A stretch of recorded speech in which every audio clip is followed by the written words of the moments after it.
Hello বন্ধুরা, সবাই কেমন আছো? আমি অনেক দিন পর নতুন একটা ভিডিও নিয়ে চলে এসেছি আমার নিজের ভয়েসে। অ্যাকচুয়ালি আমরা ঘুরতে গেছিলাম চুঁচুড়াতে মহিষমর্দিনী মায়ের মন্দিরে। এখানে মায়ের পুজো হয় জামাই ষষ্ঠী থেকে। জামাই ষষ্ঠীর দিন ষষ্ঠী, দশমী পর্যন্ত পুজো চলে। আমরা চলে গেছিলাম লোকনাথ পুজোর দিন। লোকনাথ পুজোর দিন অষ্টমী ছিল। ভিডিওটা আমার একটু লেট আপলোড হয়ে গেল। আমার শারীরিক কিছু সমস্যার কারণে ভিডিওটা দিতে পারিনি।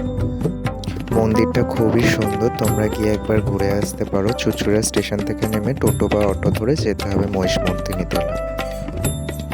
তারপর আমরা ওখান থেকে চলে গেছিলাম তেঘরিয়াতে বাবা লোকনাথের মন্দিরে।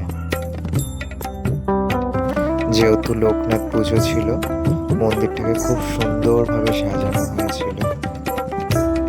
তেঘরিয়াতে যেতে হলে তোমাদের বিরাটি স্টেশন নেমে বাস ধরে যেতে হবে তেঘরিয়াতে।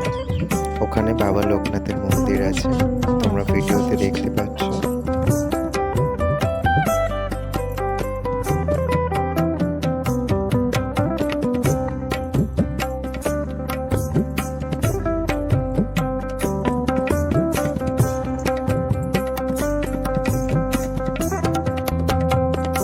তো বন্ধুরা, ভিডিওটা কেমন লাগলো কমেন্টে অবশ্যই জানিও।